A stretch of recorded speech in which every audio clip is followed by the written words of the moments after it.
Hey, everybody, and welcome back to the Marketer's Blueprint podcast. I, of course, am your host, Nathan Gibson, and yet again, I have with me Mr. Gabe Arnold. Gabe, how's it been today? Been great. It's been a busy, productive week, but I'm in a very creative season of being a visionary entrepreneur, which I am grateful I have the opportunity to do because I have an amazing team and awesome people like you. So it's been a great week. Oh, you flatter me. It has been a great week, though. I mean, I can't believe we're rolling right into Q2 this year. We achieved a lot of our goals in Q1 and had a lot of things we learned. And so we're really happy to be here on another episode, folks, and we're super happy to have you here. Today we're going to jump right into it. So I want to start off kind of with a couple of comments, and it'll roll into what we're going to talk about today. So in this day and age, many business owners chase engagement metrics like followers and likes. We see that all the time in the industry, thinking that they're a set in stone sign that things are working. But over time, as I've engaged with more business owners and obviously learned a lot from you, I realized something really important. Engagement isn't the same as real connection. And I'm going to dive into what I mean by that. So, what we really want, what will really move the needle is brand interaction, right? That's when somebody takes a meaningful action, not just a vanity metric. They send you a DM, tags your brand in a story, replies to your emails, or even mentions you in a post on their social media channels. So today we're going to talk about some practical tips to start increasing active brand interaction and not just passive engagement, because there's a few things that are key differentiators between the two that we want to help you all out on. But before that, of course, I got to get a little bit of your thoughts on what's on your mind in the marketing and leadership world with a marketing minute. Everybody's been loving these a lot, Gabe, and we love to kind of pick your brain and see what you got going on. So feel free to take the stage. Yeah, I think in talking about engagement, it's really important to remember that shallow engagement is worthless, but meaningful connection is really where it's at. And I can post all sorts of different things on any social media channel, or I can send an email and I can get engagement. I can say something, contrarian. I can ask a shallow, stupid question. I can poke the bear. That's not that hard. But none of those people are going to go, oh, I want to know more about VME. I want to know more about Gabe. I want to connect. And so, or not many of them will. Then when you come out with shallow engagement, you get shallow followers and shallow engagement. And that's fun to screw around, but it's not helpful. And so what matters is meaningful connection. And so if you think about the number of clients, customers you have today, if you were to double that number, it probably wouldn't be hundreds of thousands or millions. It probably wouldn't be even 10,000 more customers for the majority of small business owners, in the United States and around the world that we get to work with. Some of our clients have about 50 great customers, and to have 100 great customers would be a dramatic, life-changing thing. And so meaningful connection is where it's at. And so when you think about it, just when you post, when you connect, when you're putting things out there, think about your best customer and how you could give meaningful connection, engagement, and value to them. And that's how you put things out that create meaningful connection versus just the latest trend of what are people trying to do to be viral. Being viral in that sense is shallow, Right. Not helpful. Yeah, and that's really interesting. I like that you said that, because that leads me to kind of a question I already had that I was going to ask you, and that's, before we dive into some tips and to kind of recognize the difference between engagement and interaction, at what point sort of in your entrepreneurial journey did you realize that likes, followers, and even regular bland comments weren't the type of engagement that you wanted? Yeah, I've talked about this on the show a couple of times, but there was a season of a couple of years where I was in, more of in a space and around people that were more on the end of how much engagement you get, how big can your reach be, all of that. And Yeah. I was pretty successful at that. It's not that hard to do once you know how to do it. It's very tactical. And I realized man, I can get all this reach, all this engagement, and people can know of me, but do they know me? And and then even if they think they know me, if they know me from the things that I put out that are trendy, fashionable in the marketing, social media, internet sense, is that who I really want to be connected with? And what happened is, because I was showing up with some kind of shallow strategies and approaches, I got very shallow customers, clients, and interactions, and they didn't stay around long, and they were looking for short-term fixes, and I just attracted the wrong people. And life is always just a reflection of how we show up. And so I had to look and go, wow, this isn't really working. And what do I really value, and who are my best clients? It's the people that I have a really deep connection with. It's people I have a relationship with that I truly want to succeed. I like hanging out with them. They're my friends and my clients. we only work with people now who everybody on the team would consider a friend.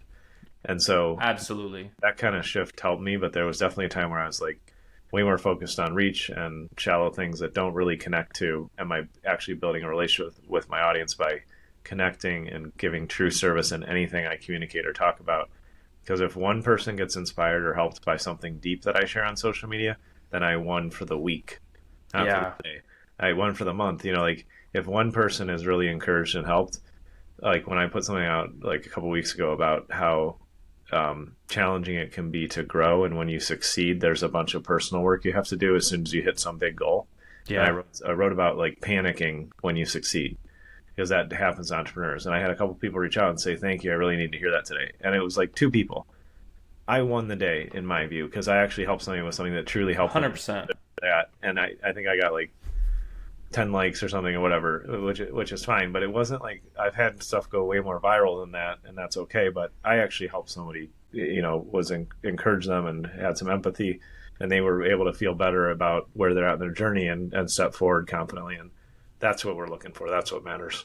Yeah, and I couldn't have said it better myself. We foster these amazing relationships with people, and if you provide true value, that is always going to take precedence over a like, a share, a comment. Really being able to provide that value and create those actual interactions. And so, let's break it down a little bit more, and we're going to go into some tips into how to better tailor your content to get more of that interaction just versus just the engagement. So let's break it down first on what's the difference really between engagement and interaction. So engagement is really a lot more passive than people think, and honestly vanity driven. It's your likes, it's your views, it's your followers. They can be important, but they shouldn't be what you focus on. What you really should focus on is the interaction, right? It is active, it's authentic, it's real, just like the interaction that you posted or you just spoke about today. It's DMs, direct mentions, it's tags, it's direct replies, it's a featured post. It's real interaction compared to just passive engagement. And so we're going to go into a little bit more about how to do that for your brand and for your business. So the first tip that I have is ask for conversation, not just clicks, right? So many brands post and pray, right? You hear the term spray and pray all the time. They post and pray. They Yeah. they put it out there, and they just pray that it works, right? When they really should be writing with a reply in mind. This is Yeah. something you've taught me a lot about when you're conversating with somebody. Think ahead. Think about how you're going to serve them. Think about how you're going to reply. And you can do this with your posts as well. Don't just ask, what do you think? Instead, you can try DM me if this resonates. Hit reply and I'll send you X resource. Or even tell me where you're stuck and I'll point you in the right direction. You're giving people a specific and actionable reason to talk to you, and that opens the door for genuine conversations. How important that has that been for you, Gabe, in your, like you talked about kind of the shift in mentality you had in your entrepreneurial journey? How important was that shift of actually providing that sort of reply rather than just the post and pray? Yeah. I mean, the big shift is like I went from people that were responding to how I was showing up of like shallow content engagement, like, you know, give me a one if you like this, like no thought or engagement from their side, but Yeah. all intention to, so where like people would come in and try our products or services and they would, be gone really soon, to where now when it's like, show me, let me know if this resonated, if I can help you, or you're interested in this resource, like what can I do for you next? Like I really open the conversation. Mm-hmm. That way I shifted from a really cyclical business cycle of up and down cash flow wise, because clients were coming and going too. When I made that shift, I mean, I can look at just that shift from almost 10 years ago, and I have clients that have been with me for 10 years just from that shift. Yeah. And it's because I'm genuinely interested in their success and growth, and they are genuinely interested in having a real relationship, a real partnership with a company, with people inside that company that care about their success, which means we will be honest and say, I wouldn't do that, or we'll positively confront something. And we'll Yep. also go, I know you're in the middle of a really hard season right now. What can we do to help? There's some extra resources, or how do we adjust things, or how do we just come alongside where you're at? And so the origin of relationships has a big impact on how the life of that relationship goes. Absolutely. I couldn't have said it better myself. And that's like the whole topic of today is fostering those genuine connections and really showing up to serve. So another tactic we have is a more fun one that we do all the time, and that's use interactive stories and polls. Folks, Facebook, Instagram, TikTok, wherever you're posting, has a lot of cool features that you may not know about. Stories, for example, like on Facebook and Instagram, are really gold when it comes to interaction. We use them all the time for our clients and even on your social media. So there's a few things you can use. You can use question boxes, ask me about X topic, polls, which we love. Which challenge are you facing right now? What would you do in X circumstance? That sort of thing. And sliders. How frustrated are you with X problem, like on a scale, right? Yeah. It's these interactive elements that really bring out that true engagement and provide that deeper level of interaction that people crave these days. And then people who tap or vote or do the action that you're putting in those are much more likely to reply when you follow up. They're more engaged in your brand. So Gabe, if you can think for a couple seconds here. Think of an example of an interactive element in a brand you came across lately, because I know you always have an eagle eye when it comes to marketing or branding or tactics that other companies use. Can you think of an example of like when you took that sort of action and why it worked for you, especially being as scrupulous as you are? Yeah. That's a question because I'm pretty careful, like you said, about what I interact with. Exactly. I will say that, interestingly enough, the things I interact with the most are, my entrepreneurial friends that use the like comment boxes in their stories or slide Mm, ratings or, ask for like my opinion or what I think or like for me to connect and engage with them on what they're up to. I definitely interact with those with people I know. And then the other thing that I always engage with is like really well done, well principled, well designed tools that are very helpful. Like, hey, here's a quick calculator to check out this problem that you're trying to solve, or here's a quick tool set. Anything that's like a quick fix for something I'm looking for, I need help with, yeah. that actually is well built and it really saves me time and money and is truly valuable. Like those free type of things that are true valuable tools and little tweaks or adjustments or things that I'm trying to figure out, I always jump into those because I'm always trying to figure something out or solve something new. And Yeah. so I'll give an example. I remember when I was in real estate, like 10 years ago, maybe, there's a company that I still to this day recommend. They're awesome called Bigger Pockets that teaches you how to do real estate starting from whatever stage you're at. And they had these free calculators and these tool sets and the ways to evaluate deals that was the most holistic, like principle based, like very helpful tool.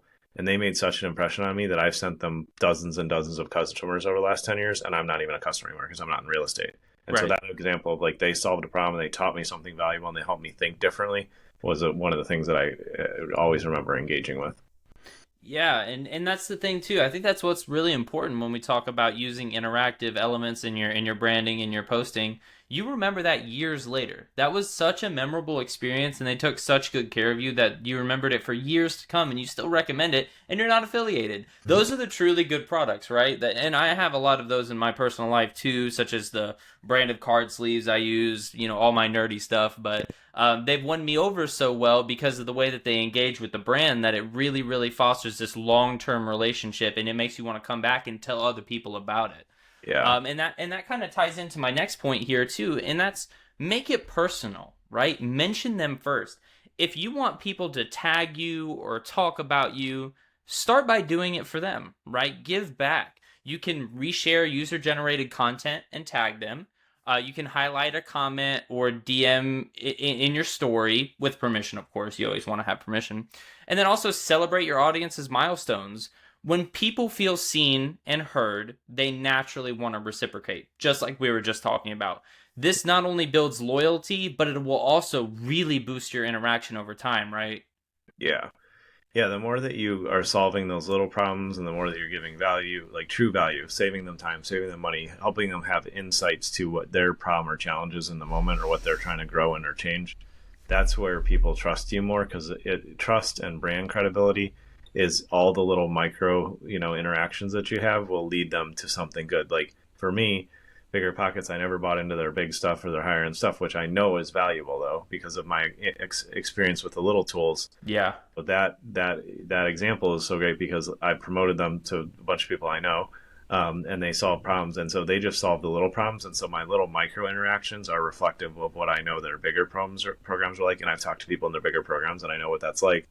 Um, And so all those little interactions are where you're building trust and teaching people what your brand is really like long before they actually pull out the credit card to invest with you. Yeah, yeah, and that's so important, and it just harkens back to what we always talk about when it comes to these sorts of things, and that's being an authentic human, right? And so that leads into my next point is share relatable real world stories. We talk about this all the time, all the time, because it is so important these days. What gets people to respond truly is real, honest content, especially in this day and age. Share something personal about something you struggled with in the business. Talk about a mistake you made and what you learned from that. Show behind the scenes of a product, a launch, or even just a lesson that you have. Then at the end of the post, email, or whatever piece of content it is, you can encourage people to reach out if they can relate. You can be relatable. And we talk about that time and time and time again, is being relatable is the key in a lot of these scenarios. So, Gabe, with the trend of minimalism taking over in the past few years, I feel like a lot of brands are losing that level of personality. Why, especially in your experience, why is storytelling in such a way and being relatable so incredibly important? It's important because the if you're too polished, then you potentially are, lying to your customer base, your audience, everybody you're interacting with, because nobody's perfect. And if you are not careful and you try to over polish what you do, or you look more sophisticated than you are, then, as we've talked, like, intuitively people know that and see that. But if you're willing just to say, here's what I did today, it may be boring to you.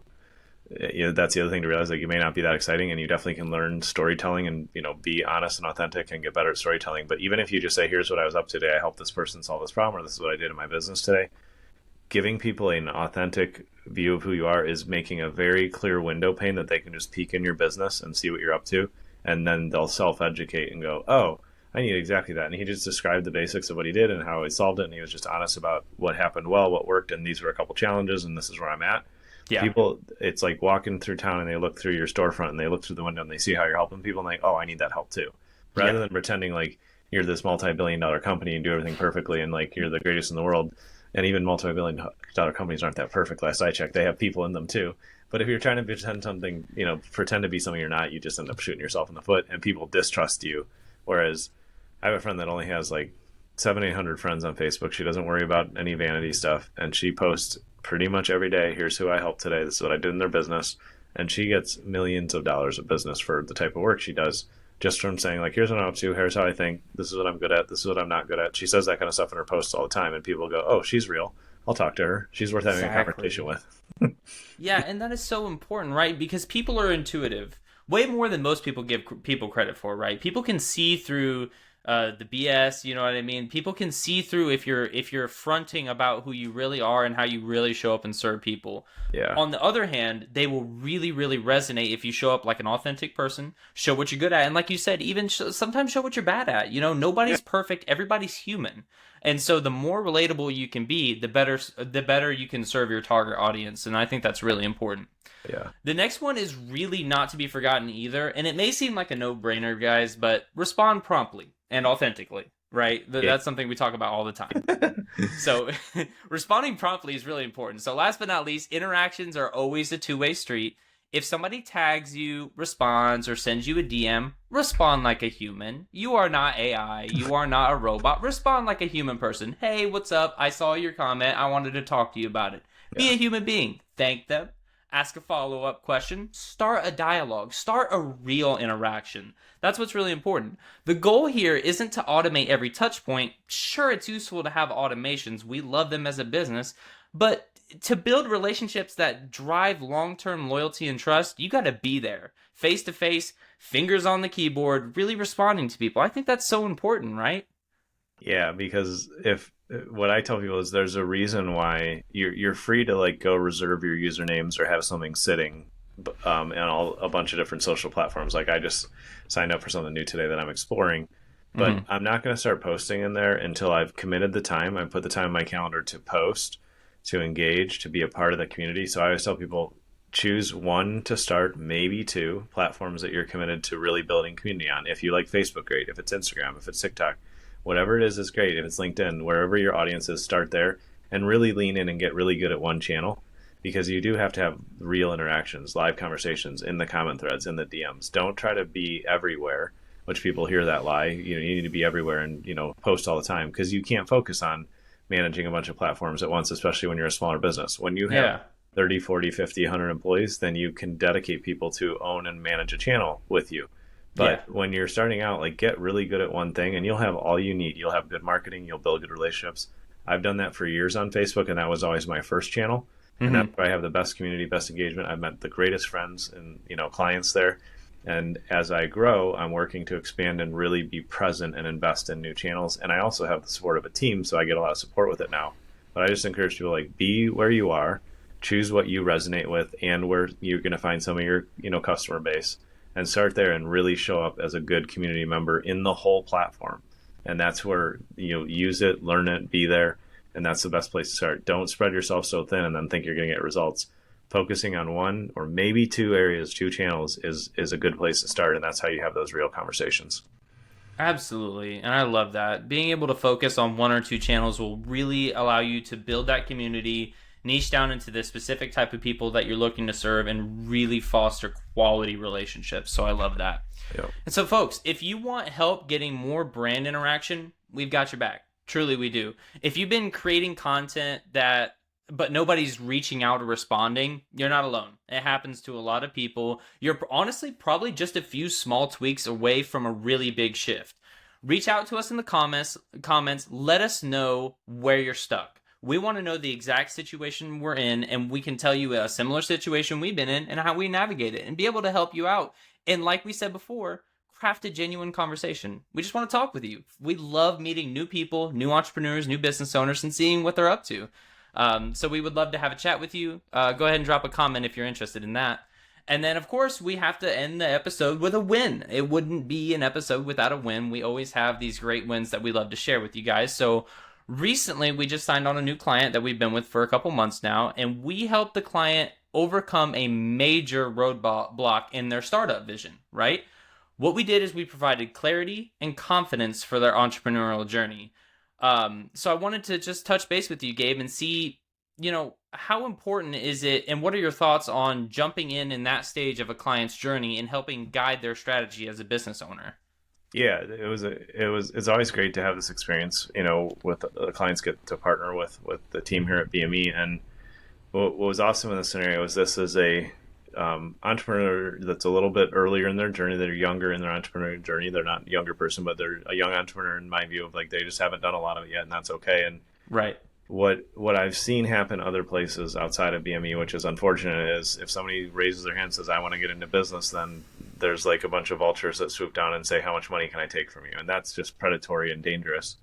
But what happened in this case is, because our team shows up, our project managers, our marketing strategists, everybody involved, our copywriters, they noticed that our client was considering a business model that really wasn't matched to their stage of their entrepreneurial journey. They were trying to move into a space and industry and offer a service where they would have created a bunch of liability for themselves. They would have definitely failed, and it would have been really painful, and they would have hurt themselves unintentionally, and they probably would have hurt some of their customers unintentionally. And so, because our team does pay attention to what they see and what they notice, and just like intuitively watch what's going on top of the data and everything we provide there, what they said is like, hey, Gabe, are you willing to meet with this client again, and just help them kind of clarify and figure out what the best business model was? And I'm always happy to do that. And so when we had a call, we uncovered that our client was considering this more complex business model, and this business model that required a lot of experience and would require like years in the industry to solve the bigger problems. And as we talked it through, I said, you already have this core skill set, and you can provide this, and you're able to train and learn and be 6 months or a year or 2 years ahead of this type of customer. So start there and deliver value in a simple way, and you'll build trust, and then you'll be able to graduate and do the bigger business model, and Yep. the more advanced stuff. And so it was just awesome to remind our client and really serve them all that when you go back to basics and when you stick to principles, then you can scale with stability and at your speed. And I actually helped our client say, let's lower your budget. I want you to spend less. I want you to invest what you really feel comfortable with. Let's get the foundation going. And then you can spend more with us anytime you want, but I want to ask you to spend Sure. less with us. And that's always a rewarding conversation, because I know walking away from it that our client is going to be really responsible with their investment. They're going to build a business that matches where they're at in their entrepreneurial journey, and they're going to learn at their pace. And I just said, let's just slow this down so that you're in a good place, and you're able to grow and learn. And then when you want to be fast and aggressive, we're here, but let's walk before we run. And it was a really great experience. We get to in the most kind service based way tell our clients no and slow them down. So because I know with this client a year from now we get to say yes and go faster because we were willing just to be slow, invest in the relationship, make sure they have all the support and training and education they need around this new business idea, and they're going to grow and flourish because doing things the right way up front and slowing down and saying this isn't about the money you're going to give us, this is about making sure that you get the success and results that you need at the right stage is what matters here. So I was proud of that, and it was a lot of fun to be a part of. Absolutely, absolutely. And that really speaks to the level of leadership that we provide at BME, because we turned down a little extra money to tell him, "Hey, slow down and do this. This is what we recommend. We've been through it." You spoke to him entrepreneur to entrepreneur. Yep. Here's what I've experienced. Here's what I think that you should do, and here's the results that you can get from it. And that harkens back to the whole episode today of a real interaction. You Yep. were a human face to face with him and gave him guidance based on experience, and that's truly valuable. And that's how we represent ourselves here at BME. Yep. And I couldn't think of a better way to wrap up the episode. So, guys, if you like the video, throw it a thumbs up for us. It really helps out, especially over there on YouTube. Share it with your friends. We always love to expand the family. And don't forget to subscribe to the channel. It really helps us out a lot. We put out a new podcast every single Friday, and we would love to have you guys join the family. And again, if you want a team of dedicated experts working around the clock for your business success, there's a link in the description below where you can book a call with me, and I would love to learn more about what you have going on this year. And then also another quick tip, if you guys want to see the exact process of how we generate winning results like we just spoke about, we also have our free 7-figure sales funnel guide, which will be linked down below. And finally, we have a newsletter that we put out awesome tips and resources every single week and strategies to help grow your business, and we would love to have you on the newsletter family. And on that note, Gabe, it was lovely to see you again today, and we will see you guys on the next episode. See you, everyone. Bye-bye.